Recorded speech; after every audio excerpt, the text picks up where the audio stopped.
ஆண்டவராய் இயேசு கிறிஸ்துவின் நாமத்தில் தேவன் ஸ்தோத்திரிக்கிறேன். I thank God the Father in Jesus' name. அவருடைய அனந்த ஞானத்தில் இப்படியா இந்த நாட்களில் எவ்விதமான கான்ஃபரன்ஸ்க்கு தடை இல்லாதபடிக்கு தேவன் இந்த கான்ஃபரன்ஸை ஒழுங்கு பண்ணியிருக்கிறார். அவருடைய வழிகள் செம்மையானவைகள். And God's ways are always perfect. And even in these days, God has arranged this conference for us without any hindrance. அவர் நாமத்திற்கு மகிமை உண்டாகட்டும். May God's name be glorified. என்னுடைய இருதயத்தில் இந்த நாட்களுக்கு உண்டான வார்த்தைகளை உங்களோடு கூட நான் பகிர்ந்து கொள்ள விரும்புகிறேன். I would like to share the words which are in my heart these days. ஒரு சீஷன் என்பவன் கற்றுக்கொள்பவன் பின்பற்றுகிறவன். A disciple is a person who learns and who follows. நாம் பூமியில் இருக்கிற நம்முடைய கடைசி நாள் மட்டும் நம் ஆண்டவராகிய இயேசு கிறிஸ்துவினிடத்தில் நாம் அவருடைய லைஃப் பேட்டர்ன், அவருடைய வாழ்க்கையினுடைய மாதிரியை நாம் கற்றுக்கொள்கிறவர்களும் நாம் அதை பின்பற்றுகிறவர்களுமாய் இருக்க வேண்டும். And all through our life, we are supposed to learn the pattern of Jesus' life, and we are supposed to follow his life's pattern. ஆண்டவர் தன்னிடத்திலிருந்து கற்றுக்கொள்ள சொன்னார். Lord Jesus encouraged us to learn from him. மத்தேயு 11ஆம் அதிகாரத்தில் என்னிடத்தில் சாந்தத்தையும் தாழ்மையை என்னிடத்தில் கற்றுக்கொள்ளுங்கள் என்று சொன்னார். The Lord Jesus said in Matthew chapter 11, "Learn from me, for I am meek and gentle in spirit." யோவான் 13ஆம் அதிகாரத்தில் இப்படி நான் வாசிக்கிறோம். நான் ஆண்டவரும் போதகருமாகிய நானே கால் கழுவினேன், ஆனால் நான் உங்களுக்கு மாதிரியை விட்டு சென்றேன், நீங்கள் இது போல் செய்யுங்கள் என்று யோவான் 13ஆம் அதிகாரத்தில் காண்பிக்கிறார், கற்றுக்கொள்ள சொன்னார். And in John chapter 13, the Lord Jesus encourages us, saying that if I, being your Lord and your teacher, if I have washed your feet, you learn from me. பேதுரு தன்னுடைய நிருபத்தில் சொல்லும் பொழுது அவருடைய அடிச்சுவடுகளை, இயேசு கிறிஸ்துவுடைய அடிச்சுவடுகளை தமக்கு மாதிரியாக வைத்து சென்றிருக்கிறார் என்று அவருடைய லைஃப் பேட்டர்ன் டீச்சர் தன்னுடைய நிருபத்தில் காண்பிப்பார். Peter reveals the footsteps of the Jesus which we can follow as a pattern. Peter has revealed it in his letter. நாம் இந்த எல்லா இடங்களிலும் அவருடைய இதெல்லாம் ஒரு காஸ்பல் போல, இதெல்லாம் காஸ்பல் போல, இது எல்லாமே மினி காஸ்பல்ஸ் எல்லாமே. And all these are like mini gospels. The letter also is like a mini gospel. அவருடைய எல்லாவற்றிலும் அவருடைய ஆண்டவர் கற்றுக்கொள்ள சொல்லுகிறது, நாம் அவரிடத்திலிருந்து கற்றுக்கொள்ள வேண்டியது அவருடைய தாழ்மை, அவருடைய சாந்தம். And what the Lord teaches us to learn from all this is his humility and his gentleness. ஏசாயா 42ஆம் அதிகாரத்தில் முதல் 2 வசனங்களை காண்பிக்க நான் விரும்புகிறேன். நாம் திருப்புவோம். I would like to ask you to turn to Isaiah chapter 42 and the first 2 verses. என் ஆத்துமாவுக்கு பிரியமானவர் இவரே என்று நான் வாசிக்கிறோம் முதல் வசனத்தில். The first verse we read, "Behold my servant whom I uphold, my chosen one in whom my soul delights." என்னுடைய ஆத்துமாவுக்கு பிரியமானவர் இவரே. My chosen one in whom my soul delights. ஆவியானவர் 2வது வசனத்தில் என்னத்தை காண்பிக்கிறார் என்றால், இயேசு கிறிஸ்துவினிடத்தில் 1000 and thousands things இருந்தாலும் ஆவியானவர் ஹைலைட் பண்ணுவது என்னவென்றால் அவருடைய மீக்னஸ் மட்டுமே. And what is the Holy Spirit trying to highlight from over here? Though there are 1000 characteristics of Jesus, the Holy Spirit is highlighting the meekness of Jesus here. அவர் கூக்குரலிட மாட்டார், தம்முடைய சத்தத்தை உயர்த்தவும் அதை வீதியிலே கேட்க பண்ணவும் மாட்டார். He will not cry out or raise his voice, nor make his voice heard in the street. அது தேவனுடைய ஆத்துமாவுக்கு பிரியமானது என்று நாம் வாசிக்கிறோம். And we read that this was delighting to the Lord's soul. 30 ஆண்டு காலத்தினுடைய நாசரேத்தருடைய வாழ்க்கை அவர் ஞானஸ்தானம் பெறும் பொழுது ஆண்டவர் இப்படி ஒரு சாட்சி கொடுத்தார் அவருக்கு. இவர் பிரியமான என் குமாரன், நேசகுமாரன். And after the 30 years of Jesus' life, Father gave this testimony about Jesus saying, "This is my beloved Son in whom I am well pleased." அந்த மீக்னஸ்க்கு அடையாளமாக தேவ ஆவியானவர் புறாவின் வடிவத்தில் அவர் மேல் இறங்கினதை வாசிக்கிறோம். And we see that as a symbol of that meekness, the Holy Spirit descended upon Jesus in the form of a dove. பிரியமானவர்களே, எப்பொழுதெல்லாம் நம்முடைய வாழ்க்கையில் நாம் மீக் ஸ்பிரிட் நம்மிடத்தில் எப்பெல்லாம் அமருகிறதோ அப்பெல்லாம் ஆவியானவர் உடைய சத்தத்தை நம்முடைய காதுகளில் கேட்க முடியும். You are my delight என்று நாம் கேட்க முடியும். Dear brothers and sisters, whenever we have this meek spirit in us, we will be able to hear the Holy Spirit's voice saying to us, saying that you are my beloved Son. குமாரனுக்கு மட்டுமல்ல, ஆண்டவராகிய இயேசு கிறிஸ்துவுக்கு மட்டுமல்ல, நாம் ஒவ்வொருவருக்கும் ஆண்டவருடைய அந்த சத்தத்தை நாம் நம்முடைய காதுகள் எப்பொழுதெல்லாம் நாம் சாந்தமா இருக்கிறோமோ அப்பெல்லாம். And not only to the Lord Jesus, not only to Jesus who was the Son of Man, but whenever we have this meek spirit in us, we will be able to hear the Holy Spirit's voice telling us.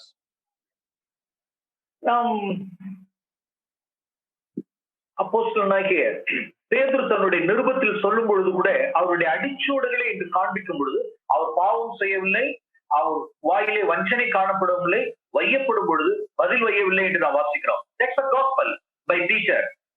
And when we read in Peter's letter, we see that he records three things: that Jesus never sinned, and there was no deceit in his mouth, and when he was blamed or accused, he did not raise his voice or he did not reply.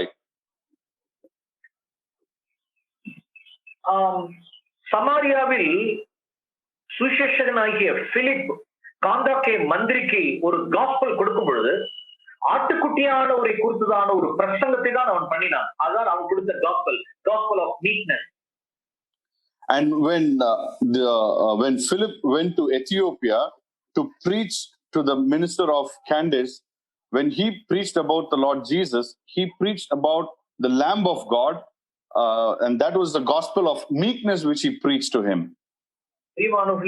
இது தேவனுக்கு டெலிட்டான ஒரு விஷயம். அது Beloved, this is a delight to the Lord. இந்த முதலாவது கூடுகையில் ஆண்டவருடைய meekness குறித்து நான் காண்பிக்க நான் விரும்புகிறேன். And in this first meeting, I would like to show you the meekness of the Lord Jesus. நாம் இயேசு கிறிஸ்துவினிடத்தில் நாம் கற்றுக்கொள்ள வேண்டியதான ஒரு அருமையான ஒரு காரியம். And this is a wonderful thing which we have to learn from the Lord Jesus. ஏசாயா 42ஆம் அதிகாரத்தை மேத்யூ தன்னுடைய காஸ்பலை அவர் எழுதும் பொழுது இந்த 42ஆம் அதிகாரத்தை அவர் நினைவு கூர்வார். மத்தேயு எழுதின சுவிசேஷம் 12ஆம் அதிகாரம்.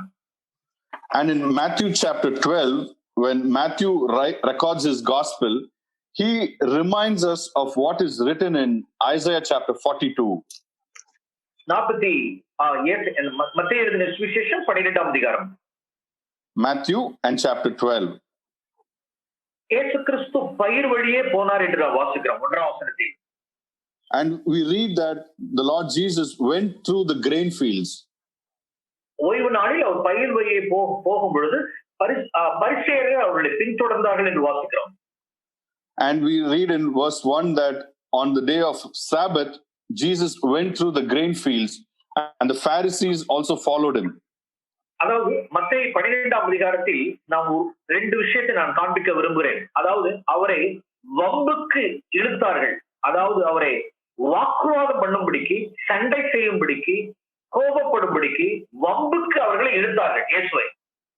And we see that the Pharisees wanted to pick up a fight or pull Jesus into an argument, and that is why they went after him. நாம் இங்க வாசிக்கிறோம் 2ஆம் வசனத்தில் வாசிக்கிறோம், ஓய்வு நாளில் உம்முடைய சீஷர்கள் செய்யத்தகாததை செய்கிறார்களே என்றார்கள்.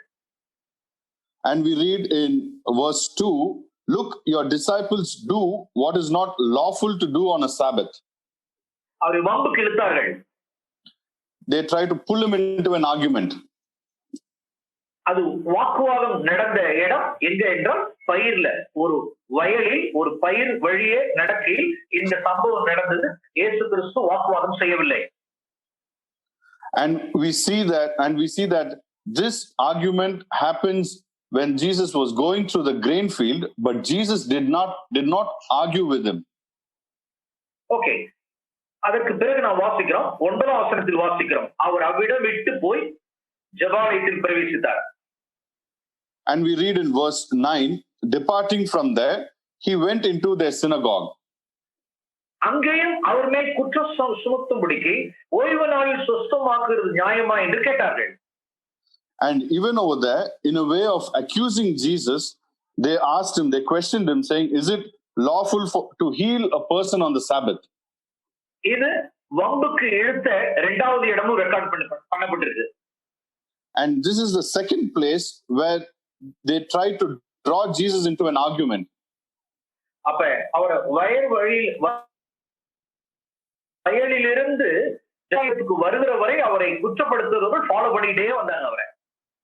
And we see that from the grain fields all the way until Jesus went into the synagogue, people who wanted to draw Jesus into an argument were following him. இயேசு கிறிஸ்து வாக்குவாதம் செய்யவே இல்லை. Jesus did not argue with them. இதை Matthew ஏசாயா 42ஆம் வசனத்தில் இந்த gospel எழுதும் பொழுது அவர் அந்த ஏசாயா 42 1-2 வசனங்களை நினைவு கூர்ந்து இங்கே நான் வாசிக்கிறோம். 17ஆம் வசனம் 18ஆம் வசனத்திலிருந்து வாசிக்கிறோம். And we see that Matthew has recorded in verses 17 and 18 what is written in Isaiah chapter 42. This was to fulfill what was spoken through. Sorry. Okay, அவர் அந்த அப்படியே அந்த 2 வசனத்தை நான் வாசிக்கிறோம். 18 19 நாம் ஏசாயாவிலிருந்து நான் வாசிக்கிறோம் அந்த வசனங்களை. And we read these 2 verses from 18 and 19. Behold my servant whom I have chosen, my beloved in whom my soul is well pleased. I will put my spirit upon him, and he shall proclaim justice to the Gentiles. He will not quarrel nor cry out, nor will anyone hear his voice in the streets. பிரியமானவர்களே, இயேசு கிறிஸ்துவை ஒருபோதும் ஆர்குமெண்ட்டுக்கு, குவாரலுக்கு, சண்டைக்கு, வம்புக்கு அவர் இழுக்கவே வைக்க முடியாது அவரை. Beloved, these Pharisees could not pull Jesus into an argument or a quarrel. நாம் சங்கீதம் 31வது சங்கீதத்தில் ஒரு அருமையான ஒரு வசனத்தை நான் காண்பிக்க விரும்புகிறேன். I would like to show a wonderful verse from Psalms in chapter 31. தேவனுக்கு பயப்படுகிற மனுஷனுக்கு தேவன் ஆயத்தப்படுத்தி வைத்திருக்கிற ஒரு பெரிய நன்மை நாம் சங்கீதம் 31 வாசிக்கிறோம். And we read that what God has prepared for those who fear him in Psalms chapter 31. வசனம் 19 வசனம் 20 வசனம். Verses 19 and 20.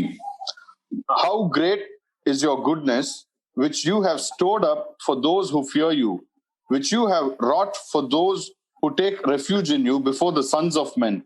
You hide them in the secret place of your presence from the conspiracies of man. You keep them secretly in a shelter from the strife of tongues. அருமையான ஒரு நன்மையை குறித்து நாம தேவன் உண்டு பண்ணி வைத்திருக்கிற நன்மை வாசிக்கிறோம் இங்கதான். And we see that what a good thing which the Lord has prepared here. இன்னைக்கு வெளியில உள்ளதான கிறிஸ்தவர்கள் தேவனுக்கு பயந்தவர்களுக்கு தேவன் உண்டு பண்ணி வைத்திருக்கிற நன்மை என்று வாசிக்கும் பொழுது அவருடைய எதிர்பார்ப்பெல்லாம் உலக பிரகாரமாக பெரிய பெரிய காரியங்களை எதிர்பார்த்து கொண்டிருக்கிறார், வெல்த்தியாக எதிர்பார்க்கிறார்கள். And in this world there are a lot of Christians, when they think about what God has prepared for them, they think about a lot of big things or a lot of wealth. நான் தேவனுக்கு பயந்தால் அல்லது நான் தேவனிடத்தில் நான் நம்பிக்கை கொண்டிருந்தால் தேவன் எனக்கு பெரிய உலக பிரகாரமான ஆசீர்வாத நன்மை எனக்கு வைத்திருக்கிறார் என்று நம்பிக்கொண்டிருக்கிறார்கள். And many Christians are believing that if I fear God, God has prepared a lot of wealthy things in this world for me. இங்க வாசிக்கிறோம் 20ஆம் வசனத்தில் தேவன் உண்டு பண்ணி வைத்திருக்கிற பெரிய நன்மை என்னவென்றால் நாவின் சண்டைக்கு அவர்களை விலக்கி தம்முடைய சமூகத்தில் மறைத்து வைக்கிறார்.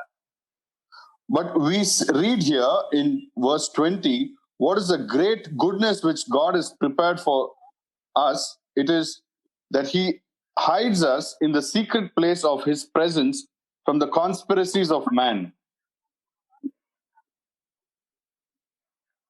நாவுகளின் சண்டைக்கும் So, the argument which comes from the tongue, the quarrel which comes from the tongue. இந்த வசனத்திலே நான் ஒரு காரியத்தை நாம் கற்றுக்கொள்ள முடியும். And we can learn one thing from this verse. கர்த்தருடைய அவருடைய சமூகத்தில் மறைவில் இருக்கிற ஒரு மனுஷன், அவருடைய கூடாரத்தினுடைய ஒளித்து வைக்கப்பட்டிருக்கிற மனுஷன் ஒரு காலம் நாவினால் சண்டை செய்யவே முடியாது. And a person who is hidden in the presence of God's tent will never get into the strife of tongues. அப்படி ஒரு மனுஷன் சண்டை செய்வானானால், வாக்குவாதம் செய்வானானால், அது ப்ரூஃப் என்னவென்றால் அவன் ஆண்டவருடைய பிரசன்ஸ்ல இல்லைன்னு அர்த்தம். And if a person would get into such a strife, that only proves that the person is not in the presence of God. இயேசு கிறிஸ்து ஒருபோதும் வம்பு, வழக்கு, வியாட்சியம், சத்தத்தை உயர்த்தல, சண்டை செய்யல. Jesus was constantly in the presence of God, and he never raised his voice, he never got into quarrel or an argument, or he never strived with anyone with his tongue. பிரியமானவர்களே, நம்மை நாமே சோதித்து பார்ப்போம்.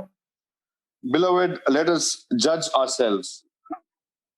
நம்மளுடைய நம் கடைசியாய் நாம் வாக்குவாதம் பண்ணது எப்பொழுது?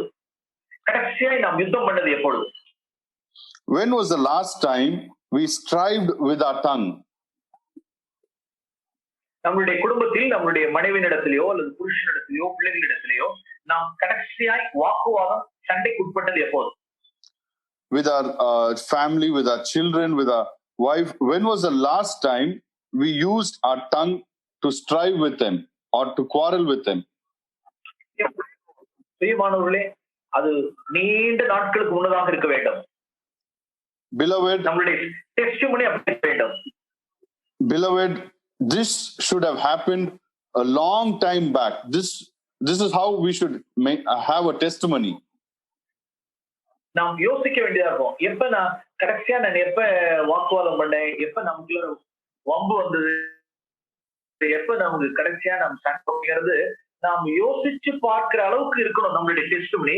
மாறாக நேற்று தினம் சண்டை போட்டோம், காலையில சண்டை போட்டோம், இந்த மீட்டிங்க்கு முன்னால சண்டை போட்டங்கிற அளவுக்கு நம்மளுடைய டெஸ்டிமனி இருக்கக்கூடாது. Beloved, we should live in such a way that if we have to recall and see when did we quarrel or argue with our tongue, we should not be able to think easily. Instead, it should have happened long time back, and that should be the testimony. It should not be that just before the meeting we had a quarrel, or just yesterday we had a quarrel. This should not be told of us. நாம் இன்னும் இந்த புதிய உடன்படிக்கையினுடைய மகிமையான சுவிசேஷத்தை கேட்டு வருகிற நம் மத்தியிலும் இன்னும் மோசேயினுடைய சீஷர்கள் நம் மத்தியில் இருப்பது துரதிருஷ்டம்.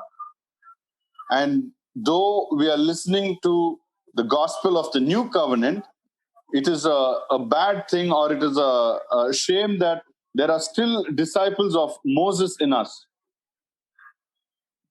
நான் ஏன் மோசேயினுடைய சீஷன் என்று சொல்கிறேன் என்றால், and why am I saying that these are disciples of Moses?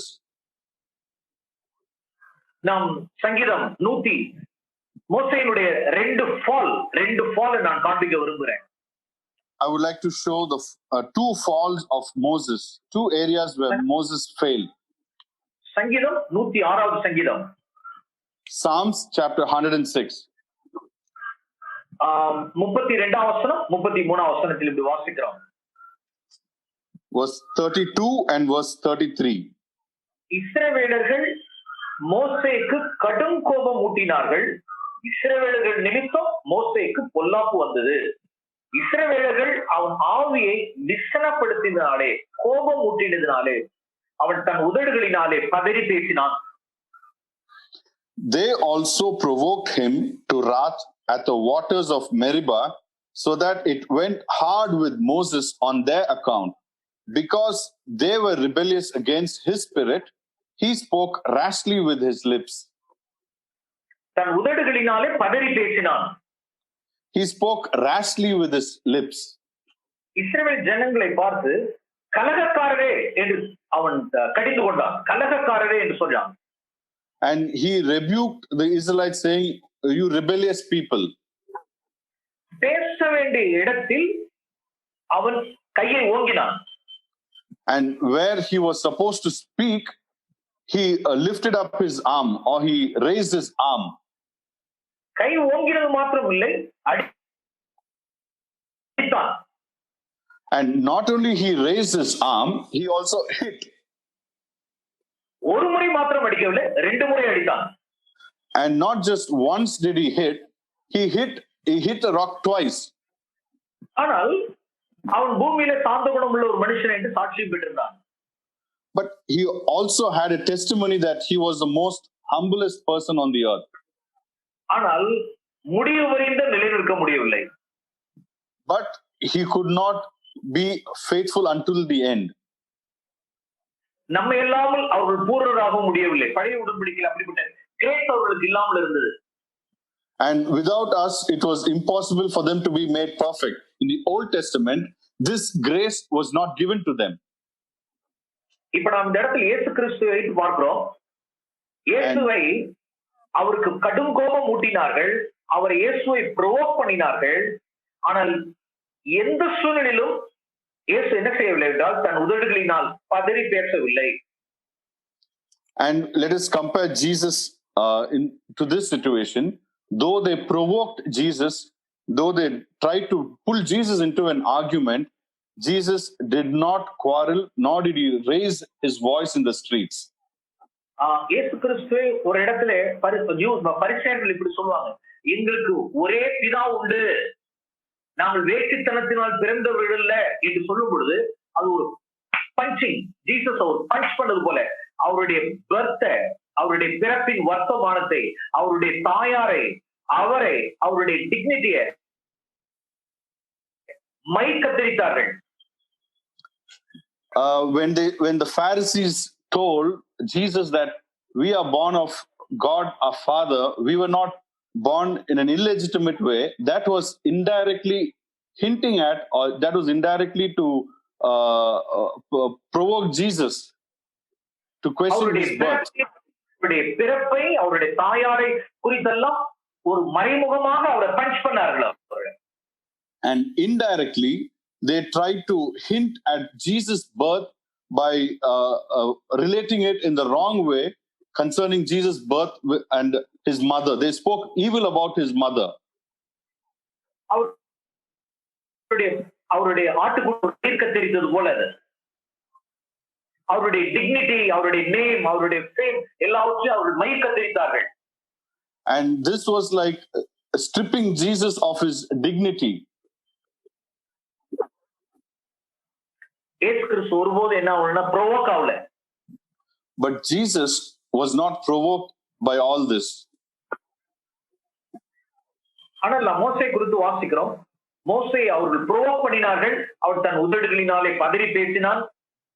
பேச வேண்டிய இடத்தில் கையை ஓங்கினான். ஒரு முறைக்கு 2 முறை அடித்தான். But we read about Moses, because when they provoked Moses, he spoke rashly with his lips. And not only that, where he was supposed to speak, he lifted up his arm and he hit the rock twice. பிரியமானவர்களே, இது மோசேயினுடைய fall மாத்திரம் அல்ல, அதோட இன்னொரு fall என்னவென்றால், நாம் உபாகம புத்தகம் 3ஆம் அதிகாரத்தில் வாசிக்கிறோம். உபாகமம் அதிகாரம். Beloved, this is not just the fall of Moses which we see here. And in connection with this, there is another thing which we read in Deuteronomy chapter 3. Deuteronomy and chapter 3. 25 verse 25 and 26. Verses 25 and 26. Let me, I pray, cross over and see the fair land that is beyond the Jordan, that good hill country and Lebanon. but the Lord was angry with me on your account and would not listen to me. And the Lord said to me, enough, speak to me no more of this matter. Okay, 26ஆம் வசனத்தில் வாசிக்கிறோம், கர்த்தரோ உங்கள் நிமித்தம் என் மேல் கோபம் கொண்டார். And we read in verse 26, but the Lord was angry with me on your account. நாம் ஏன் மோசேயினுடைய சீஷர்கள் எப்படி இருப்பார்கள் என்றால், மோசேயினுடைய சீஷர்கள் என்பவர்கள் யார் என்றால், and who are these people who are called the disciples of Moses? What are their characteristics? உன் நிமித்தம் நான் கோபமடைந்தேன். They would blame others, saying, because of you, on account of you, I was irritated or I was angry. இது Eden தோட்டத்திலிருந்து வருகிறதான ஆதி தாய் தகப்பனுடைய காரியங்கள். இது உன்னாலதான் நான் புசித்தேன். And this is a characteristic which comes from the Garden of Eden, from Adam and Eve, where Adam blamed Eve, saying that because of Eve, I ate this fruit. உன் நிமித்தம் நான் கோபமடைந்து உன்னாலதான் கானானுக்குள் பிரவேசிக்கிறதுக்கு எனக்கு வாய்ப்பு இல்லாம போயிடுச்சு. நீ என்ன கோபப்படுத்தினாலதான் நான் பதறி பேசினேன், உன்னாலதான் நான் இப்படி நடந்துக்கிட்டேன்னு சொல்ற ஸ்பிரிட் இருக்கு. அது மோசஸுடைய ஸ்பிரிட். அப்படிப்பட்டவர்கள் மோசேயினுடைய சீஷர்கள், இயேசுவின் சீஷர்கள் அல்ல. And we see that the disciples of Moses have this characteristics where they blame others, saying that because of you I spoke rashly with my lips, because of you I got irritated. And whoever blames others, they are not for their anger or for their speaking rashly, they are the disciples of Moses, not the disciples of Jesus. பிரியமானவர்களே, நாம் புதிய உடன்படிக்கையினுடைய ஆவியை நாம் பருக வேண்டியவர்கள், இயேசுவினுடைய சீஷர்கள் நாம். Beloved, we are supposed to drink of the spirit of the new covenant. We are the disciples of Jesus.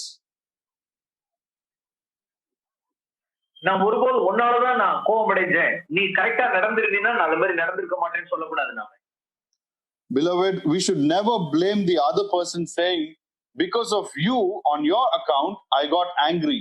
We should never say that. நாம் தொடர்ந்து வாசிப்போம். யாக்கோபு எழுதின நிருபம் 1ஆம் அதிகாரம். யாக்கோபு எழுதின நிருபம் 1ஆம் அதிகாரம். James and chapter 1. James chapter 1. 1ஆம் அதிகாரம் 19ஆம் வசனம் 20ஆம் வசனம்.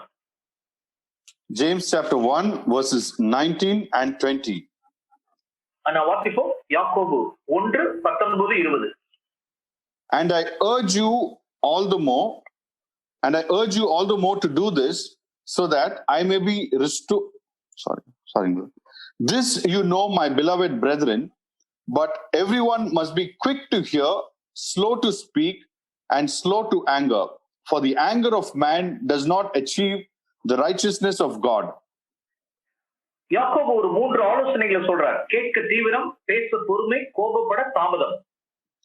And James speaks about 3 things: being quick to hear, slow to speak, and slow to anger. கோபப்பட தாமதம் என்று சொல்லி உடனடியாக 20ஆம் வசனத்தில் மனுஷ கோபம் தேவ நீதியை நடப்பிக்க மாட்டாதே என்று சொல்றார். And he says in 19, be slow to anger, and he follows it up saying, for the anger of man does not achieve the righteousness of God. நாம் இந்த வசனங்களில் நம் ஆண்டவராகிய இயேசு கிறிஸ்துவை நான் காண்பிக்க விரும்புகிறேன். I would like to show Jesus Christ from these verses. மனுஷ கோபம் தேவ நீதியை நடப்பிக்காது.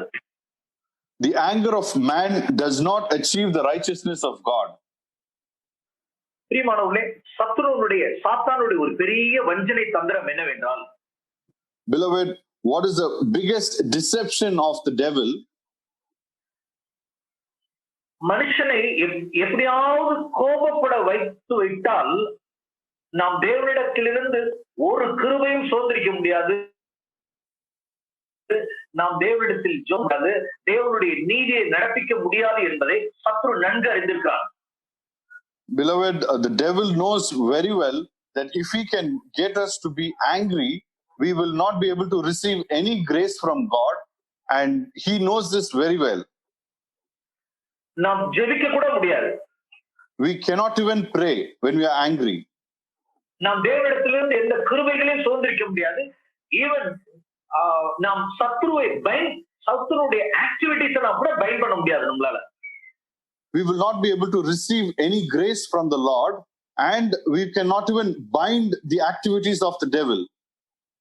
இந்த யாக்கோபு 1:20 நான் சற்று அதிகமாய் வலியுறுத்த விரும்புகிறேன். I would like to emphasize James chapter 1 and verses 20 a little more. மனுஷ கோபம் தேவ நீதியை நடப்பிக்காது. The anger of man does not achieve the righteousness of God. நம் ஆண்டவராகிய இயேசு கிறிஸ்துவை நான் இந்த வசனத்தில் காண்பிப்பதற்கு முன்னதாக இன்னும் ஒரு சில வசனங்களை நான் சேர்த்து காண்பிக்க விரும்புகிறேன்.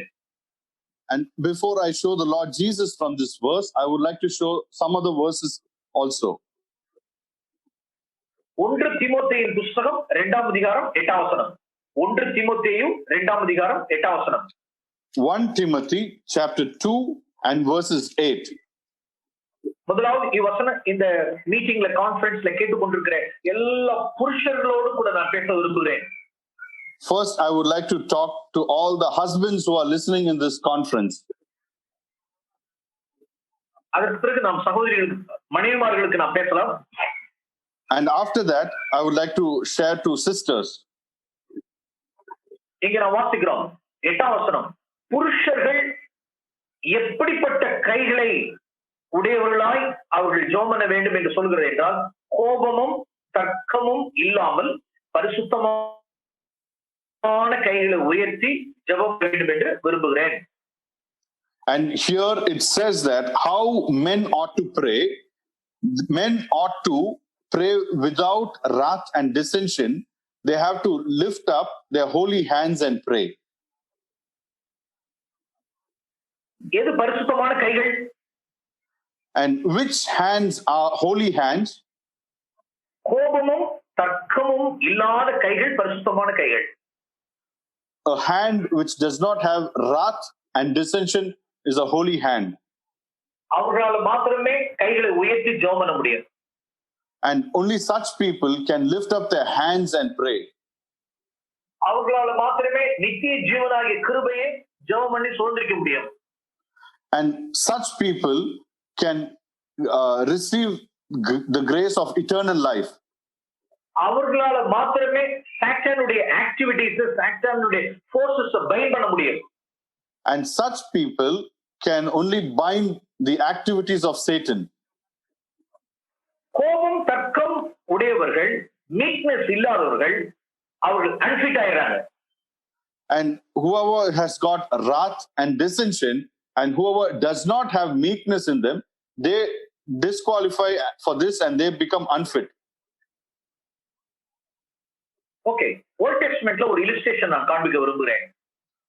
I would like to show an illustration from the Old Testament. யாத்ராகம புத்தகம் Exodus chapter 17. Exodus in chapter 17. அவர்கள் ரெவிதீமிலே அமலேக்கியர்களோடு யுத்தம் பண்ணும்படிக்கு வந்து விட்டார்கள். இஸ்ரவேலர்களுக்கும் அமலேயர்களுக்கும் உண்டான யுத்தத்தை குறித்து யாத்ராகமம் 17ஆம் அதிகாரத்தில் நாம் வாசிக்கிறோம். And in Exodus chapter 17, we read about the battle between the Israelites and the Amalekites in Rephidim. 9ஆம் வசனத்தில் வாசிக்கிறோம், மோசே யோசுவாவை நோக்கி, நீ யுத்தம் பண்ணும்படிக்கு மனுஷரை தெரிந்து கொண்டு செல், நான் மலை உச்சியில் தேவனுடைய கோலை என் கையில் பிடித்துக் கொண்டு நிற்பேன் என்றார். And in verse 9 we see Moses said to Joshua, choose men for us and go out, fight against Amalek. Tomorrow I will station myself on the top of the hill with the staff of God in my hand. Okay, 11ஆம் வசனத்தில் மோசே கைகளை ஏறெடுக்கையில் இஸ்ரவேலர்கள் தன் கையை தாழ விடுகையில் அமலேக்கை மேற்கொண்டான். In verses 11, so it came about when Moses held his hand up that Israel prevailed, and when he let his hand down, Amalek prevailed. பிரியமானவர்களே, நாம் கையை இப்படி உயர்த்துறதுனால, இப்படி கையை தொங்க போடுறதுங்கிறதுனால காரியம் கிடையாது. Beloved, it does not matter whether we lift up our hand like this or we put it down. James நமக்கு சொல்லி திமோத்திக்கு பவுல் சொல்லி கொடுக்கிறார், பரிசுத்தமான கைகளை, கோபமும் தர்க்கம் இல்லாத கைகளை உயர்த்தி ஜெபம் பண்ணுங்கன்னு சொல்றார். And Paul teaches Timothy where you lift up holy hands without wrath and dissension. Okay, மோசே எப்படிப்பட்ட மனுஷன் என்றால், அவன் வாழ்ந்த நாட்களில் அவனை போல சாந்த குணம் உள்ள ஒரு மனுஷன் எவனும் இல்லை. And what kind of a man was Moses? In the days when Moses lived, there wasn't a person who was as humble as Moses. For example, Numbers chapter 12, என்னாகமம் 12ஆம் அதிகாரம். Numbers in chapter 12. என்னாகமம் 12ஆம் அதிகாரம். Numbers in chapter 12. அங்கே 1ஆம் வசனத்தில் மிரியாமும் ஆரோனும் சேர்ந்து கூடி தன்னுடைய இளைய தம்பி ஆகிய மோசே குறித்து அவர்கள் விரோதமாய் பேசுகிறார்கள். And here we read in Numbers 12 and verse 1, Miriam and Aaron, they both join together and they speak against Moses, who is their younger brother. அவருடைய விவாகம் பண்ணின காரியத்தை குறித்து அவர்கள் குற்றப்படுத்துகிறார்கள், அவருக்கு விரோதமாய் பேசுகிறார்கள். And they are accusing Moses for marrying a Gentile or a heathen woman, and they are accusing him. ஆனால் மறைவாய் இருக்கிற காரியம் என்னவென்றால், ஆரோனுக்கு மறைவாய் தன்னுடைய இருதயத்தில் இருக்கிற காரியம் என்னவென்றால், எல்லா கிரெடிட்டும், எல்லா ஹானரும், எல்லா ரெஸ்பெக்டும் இளையவனாகிய மோசேக்கு செல்கிறது. 2ஆம் வசனத்தில் வாசிக்கிறோம், உன்னை கொண்டுதான் கர்த்தர் பேசினாரா, என்னை கொண்டு கர்த்தர் பேசினார். And but what was hidden inside Aaron was jealous of Moses, saying that in verse 2 we see, has he not spoken through us as well? And has the Lord indeed spoken only through Moses? Has he not spoken through us as well? He was jealous because all the credit and honor went to the younger brother Moses. ஆரம்பத்தில் okay, ministry ஆரம்பிக்கும் பொழுது கரெக்டா இருந்தது. ஆனா நாட்கள் செல்ல செல்ல செல்ல செல்ல அண்ணனுக்கு தம்பியை குறித்துதான் கன மகிமை எல்லாம் போறதை குறித்து ஒரு விதமான இல்வில். And when they started off the ministry, it was good. But as days went by, when the elder brother saw that the younger brother is getting all the honor and credit, he had a very ill spirit towards his brother, younger brother. அதுக்கு எதை காரணமாக எடுத்துக்கொண்டார் என்றால், விவாகம் பண்ணின விஷயத்தை ஒரு மீனாக எடுத்துக்கொண்டார். And what was and in order to accuse Moses, so he took this aspect of Moses marrying a Cushite woman. அவருடைய மினிஸ்ட்ரியமும் குற்றப்படுத்தி, மினிஸ்ட்ரியும் கை வச்சு பேசினாங்க, அவருடைய பர்சனல் லைஃபையும் டச் பண்ணாங்க, ரெண்டுத்தையும் டச் பண்ணாங்க. And we see that Aaron touched upon Moses' personal life, and Aaron touched upon Moses' ministry also. ஆனால் 3ஆம் வசனத்தில் வாசிக்கிறோம், but in verse 3 we read, மிகுந்த சாந்த குணம் உள்ளவனாய் இருந்தான். Moses was very humble, more than any man. தன்னை விண்டிகேட் பண்ணவே இல்லை, தன்னை ஜஸ்டிஃபை பண்ணவே இல்லை.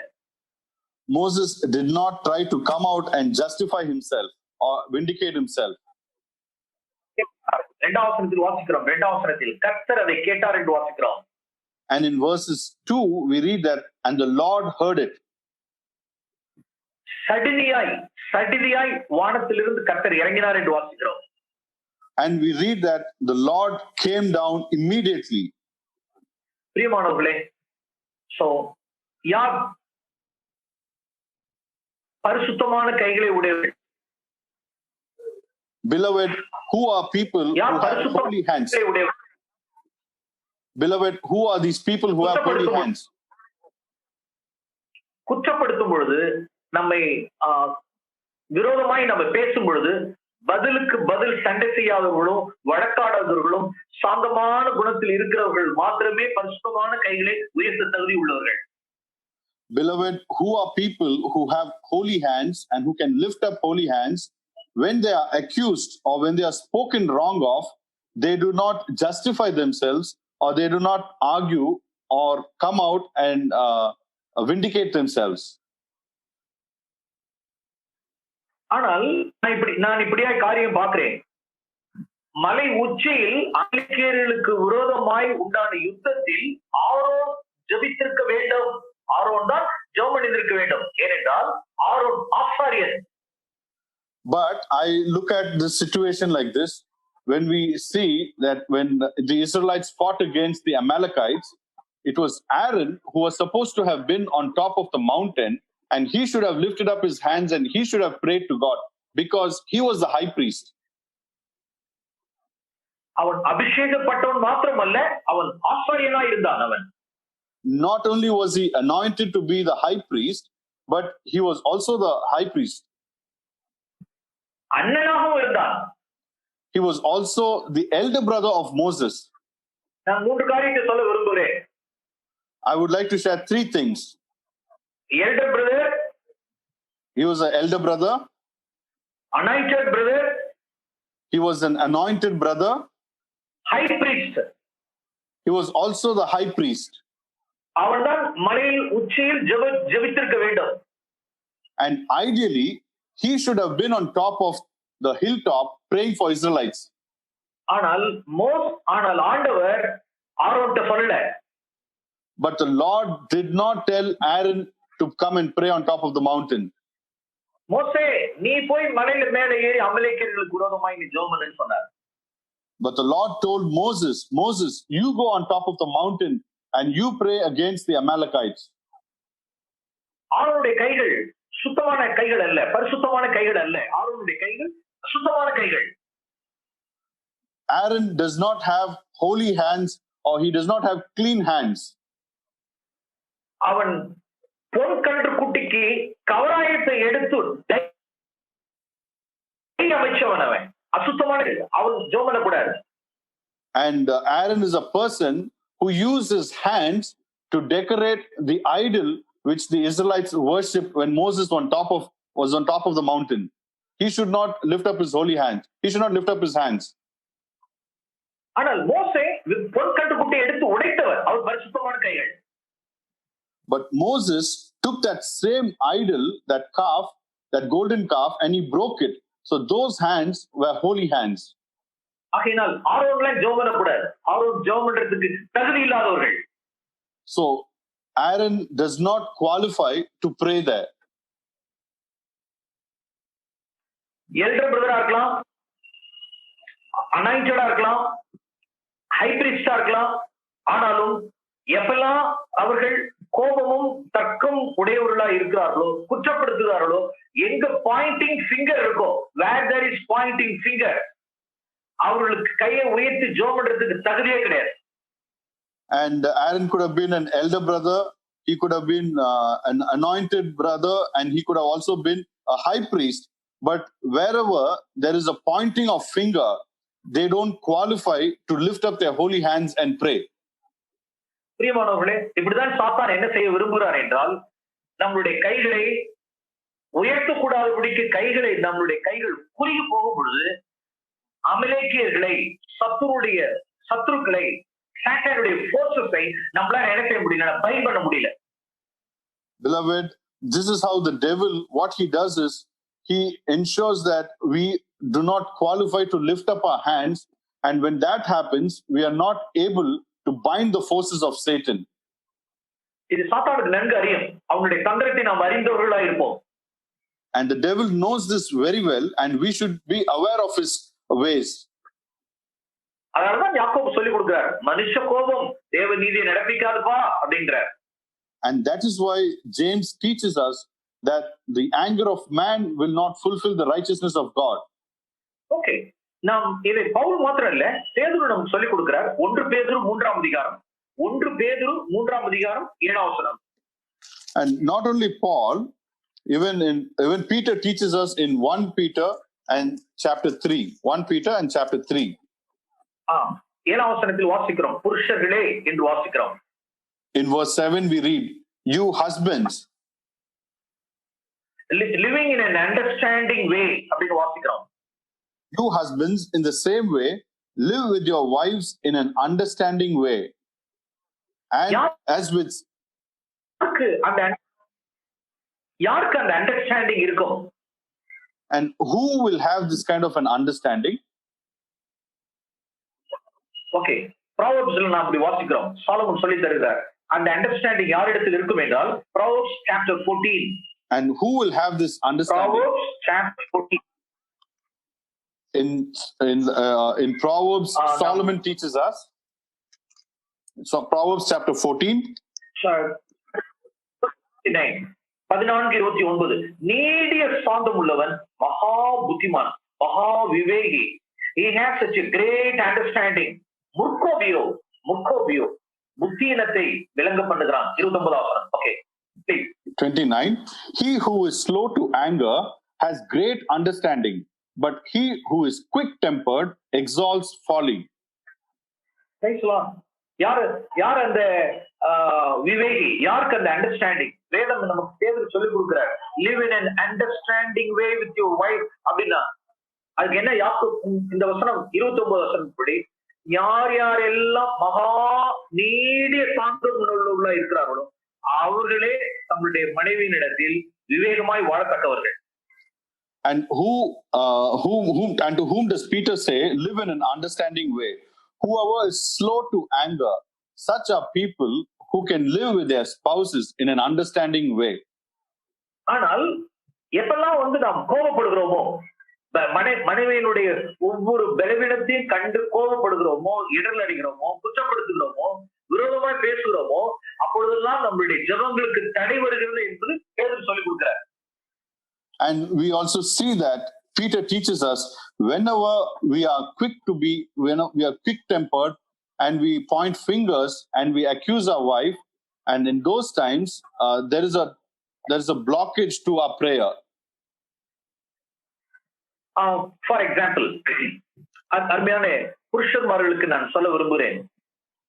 For example, I would like to speak to all the husbands. Even நம்மளுடைய வாலிப பிள்ளைகள் கூட நான் சொல்ல விரும்புகிறேன். And I would also like to say this to youngsters. இப்ப நாம் லாக்டவுன் பீரியட்ல கிட்டத்தட்ட நாம் ஒரு 2 months நாம் கிட்டத்தட்ட நம்மளுடைய வீடுகளிலே நாம் இருக்கிறோம். And for about 2 months we are in a lockdown period in our homes. Romans chapter 14. ரோமருக்கு எழுதின நிருபம் 14ஆம் அதிகாரம். Romans in chapter 14. நாம் 15ஆம் வசனத்தில் இப்படி நாம் வாசிக்கிறோம். In verse 15 we read like this. நான் இந்த வசனத்தை நான் இப்படி வாசிக்க விரும்புகிறேன். I would like to read this verse in a paraphrased way. 15ஆம் வசனத்தில் in verse 15.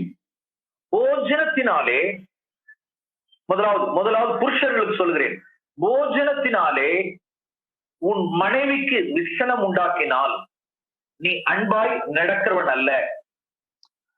And I would like to tell the husbands first, because of food, if you hurt your wife, you are no longer walking according to love. அல்லது இந்த கான்ஃபரன்ஸ்னுடைய theme பிரகாரம் நீ சீஷனே அல்ல. And according to the theme of this conference, if you look at the theme of this conference, we do not qualify to be called as a disciple. நான் இந்த வசனத்தை இப்படி வாசிக்கிறேன். அற்ப போஜனத்தினாலே உன் மனைவிக்கு நீ விசனம் உண்டாக்கினால் நீ இயேசுவின் சீஷன் அல்ல, அன்பாய் நடக்கிறவன் அல்ல. For the sake of food, if you hurt your wife, you are no longer walking according to love, and you are not a disciple of the Lord Jesus Christ. Okay, அருமையான வாலிப பிள்ளைமார்களுக்கு, வாலிப பையன்மார்களுக்கு. And now to the young brothers who are not married. அற்பமான போஜனத்தினாலே உன் தாய்க்கு நீ விசனம் உண்டாக்கினால் நீ அன்பாய் நடக்கிறவன் அல்ல, நீ இயேசுவின் சீஷன் அல்ல. And if for the sake of food, if you hurt your mother, you are no longer walking according to love, and you are no longer a disciple of Jesus Christ. இன்னும் வேதம் சொல்லிக் கொடுக்கிறது, நம்மளுடைய குடும்பங்களில் அநேக சூழ்நிலை சாப்பாட்டுனால டைனிங் டேபிள்ல எவ்வளவாய் நம்முடைய மனைவியை, நம்முடைய தாய்மாரை, மனைவிமார்களை எவ்வளவாய் சாப்பாட்டுக்காக நம்ம விசுரப்படுத்துறவர்களா இருக்கிறோம். And the Bible teaches us that how much we hurt our mothers or our wife for the sake of food on the dining table. For example, ஒன்று ரெண்டு உதாரணங்களை நான் சொல்ல விரும்புகிறேன். For example, I would like to show two examples. சாப்பாடு நமக்கு என்னவா இருக்க கூடாதுன்னா, நமக்கு we should not worship belly god. வயிறு காடை நாம் என்ன செய்யக்கூடாதுன்னா worship பண்ணக்கூடாது. நாம் we should not worship our bellies or our belly god, or we should not make our bellies our god. ஒருவன் போஜன பிரியனாய் இருப்பானால் தொண்டையில கத்துவை அப்படின்னு வாசிக்கிறோம். And we read that if someone is attracted to eat more food, keep a knife on your throat. இயேசு கிறிஸ்து போஜனத்திற்கெல்லாம் போஜனம் இயேசு கிறிஸ்துக்கு ஒரு ஜீவனே இல்ல, அது ஒரு காரியமே இல்ல. And for Jesus, eating food was not a big thing at all. அதெல்லாம் இயேசு கிறிஸ்து ஜெயம் கொண்டார். The Lord Jesus overcame that. பிரியமானவர்களே, இந்த விஷயத்துல நாம் இயேசு கிறிஸ்துவை போல நாம் முன்னேற வேண்டியது இருக்கிறது. Beloved, it is important that we also overcome like Jesus Christ. For example, சில சமயங்கள்ல in some circumstances, இந்த வாக்கியங்கள் எல்லாம் எத்தனையோ வருஷங்களுக்கு முன்பாக எனக்கு மாம்சமான வசனம். And these verses worked in me so long back, many years back. For example, dining table உட்கார்ந்திருக்கும் பொழுது, for example, when we sit on the dining table, எல்லாமே சாப்பாடு எல்லாமே சாதம், குழம்பு, கூட்டு, பொரியல் எல்லாமே எடுத்து வச்சாச்சு.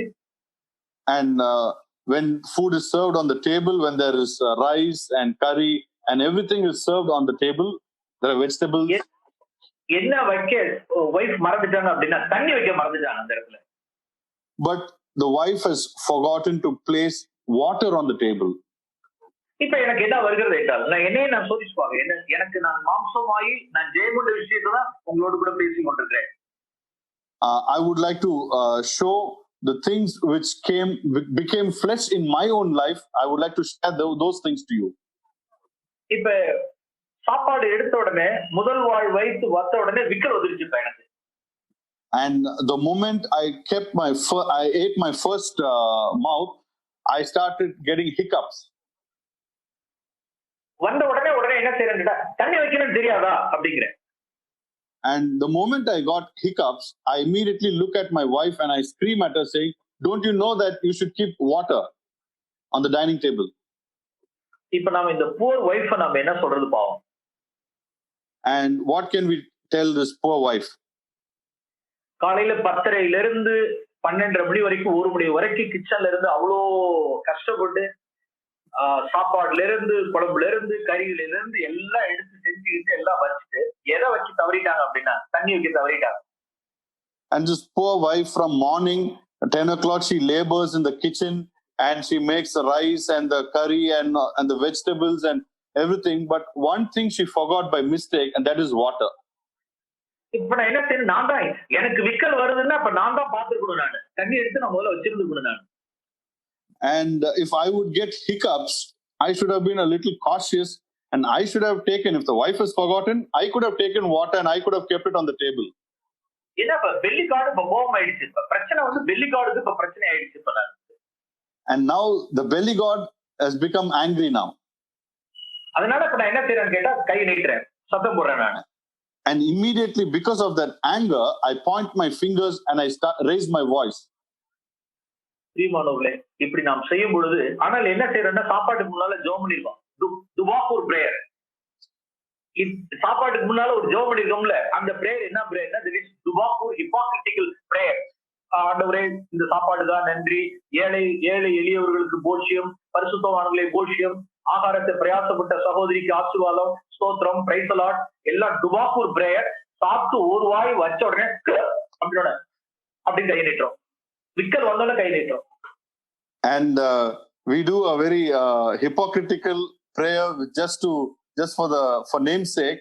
We thank God for the food, we think of the poor, and we also we also pray for the wife who made this food. But the moment we put one mouth inside and we get a hiccup, we immediately point our hands and fingers at the wife and say, "Why did you not keep water?" நாம் என்னத்த சொல்லுவோம்? What can we say for this? அற்ப போஜனத்திற்காக மனைவி நாம் என்ன செய்யறோம் அப்படின்னு விசனப்படுத்துறோம். And for the sake of food, we immediately hurt our wife. சில சமயங்கள்ல இப்ப நம்ம இப்ப நீங்க எல்லாம் சில ஃபாரின் கண்ட்ரீஸ்ல இருக்கிறதுனால இப்ப உங்களுக்கு நான் சொல்றது புரியுமாங்கிறது எனக்கு தெரியல. நம்மளுடைய இந்தியன் கலாச்சாரத்துல, தமிழ் கலாச்சாரத்துல நாங்க எல்லாரும் தரையில உட்கார்ந்து சாப்பிடுவோம். எல்லாரும் தரையில உட்கார்ந்து சாப்பிடுறது. And because a lot of brothers are listening from different countries, you may not understand, but I'll try to explain. In the Tamil culture, people sit down on the floor and we eat. இப்ப எல்லாத்தையும் wife கொண்டு வந்து, poor wife எல்லாத்தையும் கொண்டு வந்து எல்லாத்தையும் ஹால்ல வச்சிருவாங்க. இப்ப எல்லாத்தையும் வச்சிருவாங்க. And when all of us sit down to eat, the wife brings everything, the food which is prepared in the kitchen, she brings everything and she keeps it next to us. புருஷன் பையன்மார்கள் எல்லாம் minor புருஷர் எல்லாம் வட்டமா உட்கார்ந்து உட்கார்ந்துப்பாங்க. And now the husband and the sons also accompany the husband and they all sit next to each other ready to eat. இப்ப என்ன இருக்காதுன்னா, உப்பு salt பாட்டில் இருக்காது, இல்லைன்னா ஒரு கர்டு இருக்காது, அது ஒண்ணு மிஸ் ஆயிடுவாங்க. And but what there could be one or two things which have gone missing over there. What is that? Salt. It is customary to keep salt next to us while eating, so that could have been missed out, and water could have been missed out, or curd could have been missed out. Sorry. இப்ப எல்லாம் என்ன belly கார்டப்ப worship பண்ணிட்டு இருக்கிற நேரம், இப்ப எல்லாம் சாப்பிட்டுட்டு இருக்கிற நேரம், இப்ப எல்லாம். And that is a time when people worship the belly god. நல்ல ருசியா டேஸ்டா சாப்பிட்டுட்டு இருக்கிற நேரம். And that is a time when people eat tasty food. அந்த டைம்ல ஏதோ ஒண்ணு இல்லைன்னா, எப்பா எழுந்திரிச்சு போய் யாராவது போய் எடுத்துட்டு வாங்களே அப்படின்னா யாரும் எழுந்திருக்க மாட்டாங்க. And at that time when people are eating tasty food, if we tell someone, can you please go get salt and come or something and come from the kitchen, they will not listen immediately. மனுஷனுக்கு எந்த time irritation வரும் அப்படின்னா, தூக்கத்தை disturb பண்ணாலும் சாப்பிடறப்ப disturb பண்ணாலும் மனுஷனுக்கு irritation வரும். And which are the two times when man gets irritated? One, when a man is eating food, when he gets disturbed, he gets irritated. And the second time is when he's about to sleep or when his sleep is disturbed, the man gets irritated. நான் இந்த இடத்துல தான் ஜீசஸை பார்த்தேன். John 13ல போஜனத்தை விட்டு எழுந்து அப்படின்னு வாசிக்கிறோம். John 13ல. And this is where I saw Jesus, where Jesus left the food and he got up in John 13. அவர் போஜனத்தை விட்டு எழுந்து தன்னுடைய வஸ்திரத்தை கழற்றி துண்டை கட்டி கொண்டு சீஷர்களுக்கு போய் கால் கழுவினார்னு வாசிக்கிறோம். And we read that Jesus got up from the meal, he put on the towel and he started washing the feet of his disciples. So இது போல நாம் சாப்பிடுற டயத்துல நமக்கு ஒரு டிஸ்டர்பன்ஸோ ஒரு டேஸ்ட் இல்லாம போயிடுச்சுனாலும், நம்மளுடைய எக்ஸ்பெக்டேஷனுக்கு தகுந்தாற் போல இல்ல அப்படின்னாலும், நம்ம என்ன செஞ்சிடறோம் அப்படின்னா, அந்த டைம்ல நம்ம இரிட்டேஷனை காமிச்சிடறோம், நம்மளுடைய ஸ்பிரிட்டை காமிச்சிடறோம், அந்த இடத்துல ஒரு மீக்னஸ் இல்லாம இருக்கு, நாம ஹர்ட் பண்ணிடுறோம். அப்படிப்பட்ட சூழ்நிலைகளில் நாம் அன்பாய் நடக்கிறவர்கள் அல்ல. And so we see here, especially when we are eating, when something is missed out, we hurt our wife because of food. We're not walking in love at those times. இதெல்லாம் பேதுரு தன்னுடைய நிருபத்தில் எழுதும் பொழுது மனைவியானவளிடத்தில் living in an understanding way அப்படின்னு சொல்லி கொடுக்கிறார். And we see that Peter, when he writes his letter, he says, live in an understanding way with your wife. அது Proverbs 14:29 பிரகாரம் நாம் எப்படி அந்த அண்டர்ஸ்டாண்டிங் வே அப்படின்னா, with meekness spirit, with meek spirit, we have to live in an understanding way. According to Proverbs 14 and 29, how do we live in an understanding way? It is only with a meek spirit we can live in this understanding way. அது நாம் தொடர்ந்து அடுத்த செஷன்ல நாம் தொடர்ந்து நான் continue பண்ண விரும்புகிறேன். And in the next session I would like to continue this. நாம் அந்த வசனத்திலே இந்த வசனத்தை வாசிக்கும் பொழுது ஜெபங்களுக்கு தடை வராதபடிக்கு என்று நாம் வாசிக்கிற இடத்தில் சிஸ்டர்ஸ் என்ன சொல்லுவாங்க அப்படின்னா, இங்க பாருங்க, நல்லா பாத்துங்க, யாருடைய ஜெபத்துக்கு தடை வரும் அப்படின்னா, புருஷங்கிற இடத்துக்கு தான் போட்டிருக்கு பாத்துங்க அப்படின்னு சில சிஸ்டர்ஸ் சொல்லுவாங்க. And it is possible that sisters could say to the husband, see, it is written for you husbands that so that your prayers will not be hindered. So sisters can point out and say, so that your prayers are not hindered. நீங்க விவேகமா வாழல, நீங்க கை குற்றப்படுத்தினீங்க, நீங்க சாந்தமா இல்ல அப்படின்னா உங்களுடைய ஜெபத்துக்கு தடை வரும்னு சொல்லிட்டு மனைவிமார்கள் புருஷனிடத்தில் சொல்லுகிறதுக்கு வாய்ப்பு உண்டு. எப்படின்னா 7ஆம் வசனத்தின்படி. And according to verse 7, we see that if we don't live in an understanding way with our wife, there is a possibility that our prayers could be hindered. So sisters could point out this aspect to the husband and tell them. ஆனால் பேதுரு பரிசுத்த ஆவியானவர் கொண்டு ஏற்கனவே 4வது வசனத்துல மனைவிமார்களுக்கு ஏற்கனவே சொல்லி முடிச்சிட்டாரு. But Peter, through the Holy Spirit, has also written for the sister or for the wives in the next verse.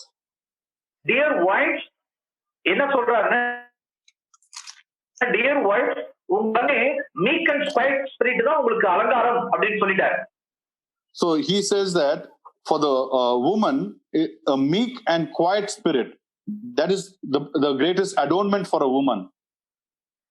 முதல்ல சகோதரிகளுக்கு சொல்லி முடிச்சிட்டு தான் புருஷன்மார்களுக்கு அப்புறம் சொல்றாரு.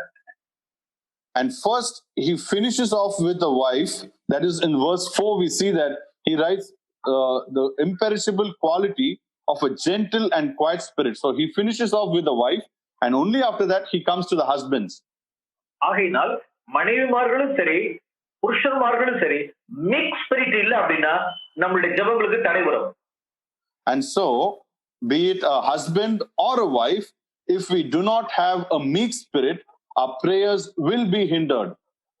நாம் தொடர்ந்து சகோதரிமார்களுக்கு உண்டான காரியம், ஆண்டவராகிய இயேசு கிறிஸ்துவினிடத்தில் உண்டான காரியத்தை நாம் அடுத்த செஷன்ல நாம் தியானிக்கலாம்.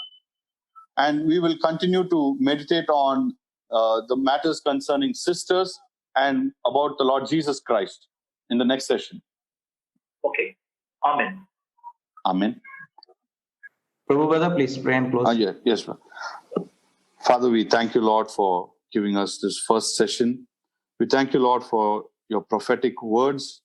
Lord, help us to learn from you to be meek and humble at all times, even when we are being accused and even when people are trying to draw us into various arguments, and even at our families, Lord, even when we are in our families with our wife and children, Lord, help us to always learn to be humble and gentle, always showcasing the Spirit of Jesus Christ in our lives, Lord. We have failed in this area, Lord, and we pray for your grace to live according to your ways.